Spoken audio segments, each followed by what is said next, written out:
Hello everyone. இன்னைக்கு கிள்ளி போட்ட சாம்பார் வெண்டைக்காயை வச்சு இது எப்படி செய்கிறதுன்னு பார்க்கலாமா? கடாயில் நல்லெண்ணெய் விட்டுக்கோங்க. எல்லா சாம்பாருக்கும் நான் நல்லெண்ணெய் பயன்படுத்துகிறது உண்டு. கொஞ்சமாக நல்லெண்ணெய் விட்டுட்டு இப்போது எண்ணெய் சூடானதும் கொஞ்சமாக கடுகு, கொஞ்சமாக வெந்தயம், கொஞ்சமாக கடலைப்பருப்பு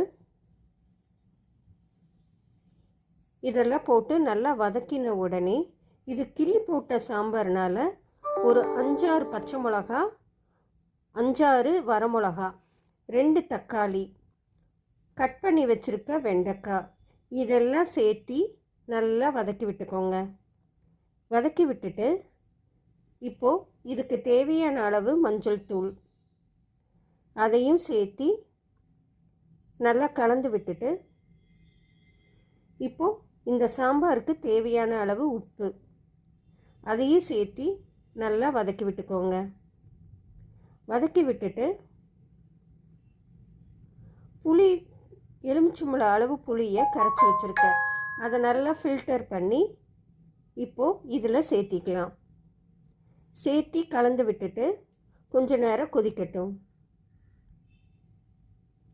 கொஞ்ச நேரம் கொதித்த உடனே தனியாக வேக வச்சு வச்சுருக்கிற தோரம்பருப்பை இதில் கலந்து விட்டுக்கோங்க.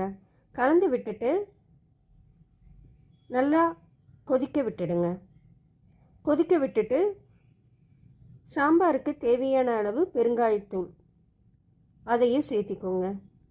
சேர்த்தி கலந்து விட்டுட்டு ஒரு 10 நிமிஷம் கொதிக்க விட்டிங்கன்னா பொடி இல்லாத கிள்ளி போட்ட சாம்பார் ரெடி. வெண்டைக்காயை வச்சு, முருங்கைக்காய் வச்சு நாங்கள் செய்கிறது உண்டு. ட்ரை பண்ணி பார்த்துட்டு சொல்கிறீங்களா? தேங்க்யூ ஃபார் வாட்சிங். பாய். எல்லாத்துக்கும் advance merry Christmas and happy new year. Bye.